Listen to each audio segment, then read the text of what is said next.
Yuk, kali ini kita review atau bagi pengalaman aja ini ya.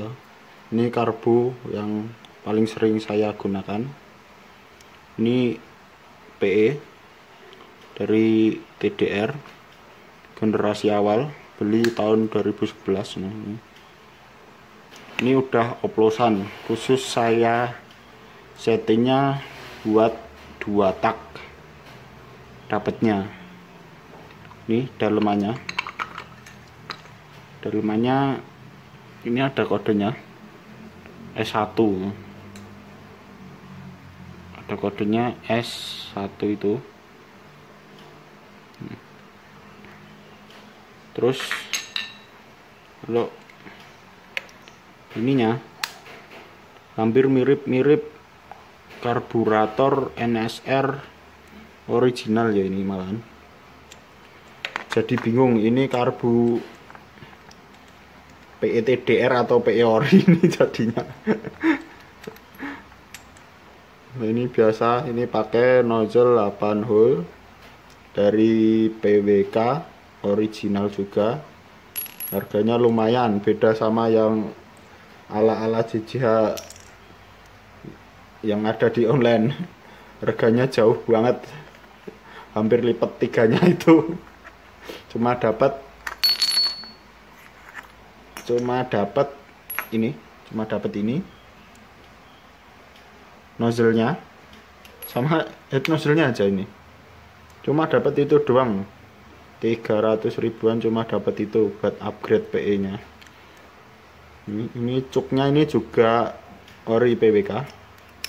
Saya beli bekas di teman saya karena PWK nya jatuh. Saya beli ini 100 ribu cuknya, zaman dulu banget. Nah, ini rimmernya 32 kurang, udah mentok.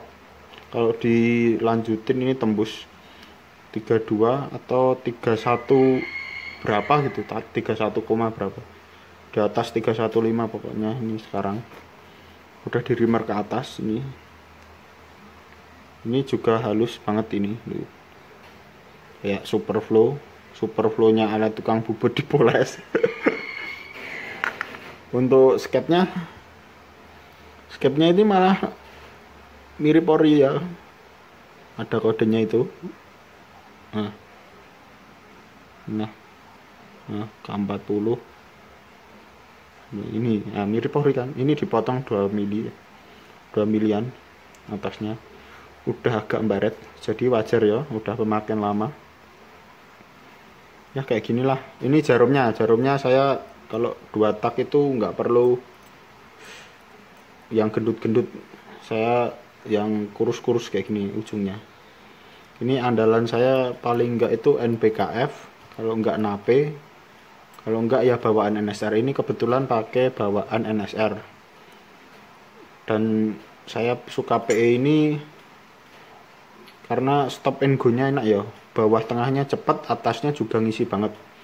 Banyak orang bilang itu kalau atasnya PE yang aftermarket itu atasnya kering, tapi nyatanya saya udah berkilo-kilo pakai ini, bertahun-tahun pakai ini, normal-normal saja. Tiap buka busi juga warnanya coklat bata. Ini settingannya 2 putaran, enak banget pakai ini. Pernah pakai PBL yang rimmer juga satunya itu, agak ngorok bawahnya itu. Terus nyoba dulu pakai PE RM85 yang nozzle-nya itu buta seperti PWK KTM. Itu settingnya agak sulit ya. Yang ininya itu buta, sama bentuknya seperti PWK KTM juga ininya, tapi buta, ini agak panjang gitu, bisa di setel sininya. Kalau PWK KTM itu saya rasa dengan PWK YZ itu cuma bawahnya aja yang agak beda. Bawahnya PWK KTM itu agak basah. Kalau PWK sekelas YZ KX85 itu ya biasa, cepet. Kalau yang nozzle buta itu bawahnya agak basah gitu ya, kayak gitulah. Terus dulu juga beli ini velocity pasang yang buat maksimal. Terus musim hujan pakai kayak ginian filter nggak enak ternyata, lebih enak open sekalian nanggung pakai kayak gini. Terus karena sering kotor pakainya filter standarnya. Ninja RR pakai filter standar, ininya masukinnya sulit banget ini. Jadi ini saya kasih tanda biar ini pas di atasnya sini. Nah terus baru pasang box filternya. Sebenarnya juga bisa ini dipasang dadak, tapi ini emang agak sempit ya masangnya karena ukurannya ini lebih besar dari Mikuni FM. Nah ini juga sering saya pakai di Ninja satunya yang dulu pernah saya review, ukuran 38, udah nggak pernah saya pakai males. 38 boros, harian itu enak 3 satuan, itu udah paling cukupan lah. Kalau di atas itu buat nanjak pelan itu biasanya tahu sendiri kalian yang pernah pakai, itu rasanya kayak nggak nyaman banget. 38 jalannya nanjak pelan, RPM-nya cuma 3000, mati motornya. Kalau nggak harus sering slip kopling, apalagi kalau portingnya itu udah lumayan tinggi-tinggi ek-nya. Wah itu sudah parah, bisa stres. Cuma naik 2 tak udah stres, nggak enaknya dibawa pelan, bensinnya juga boros. Untuk ini juga saya ganti. Ini yang kiri ini punya PWL, yang ini yang kanan itu PE.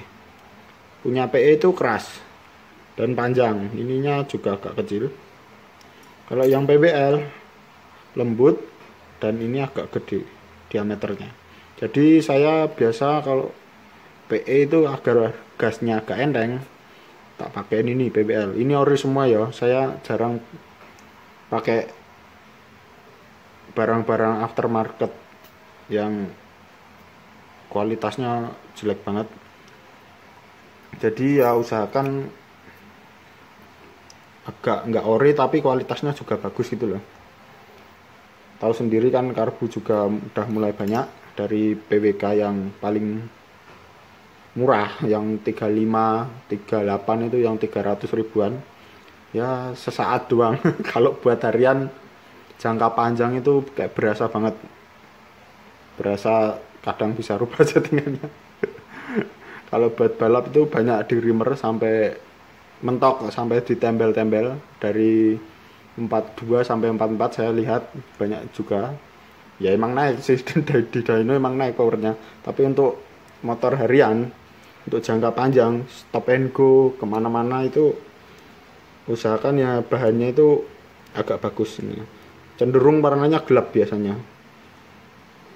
Saya juga punya tuh yang PWK KW. Males di review.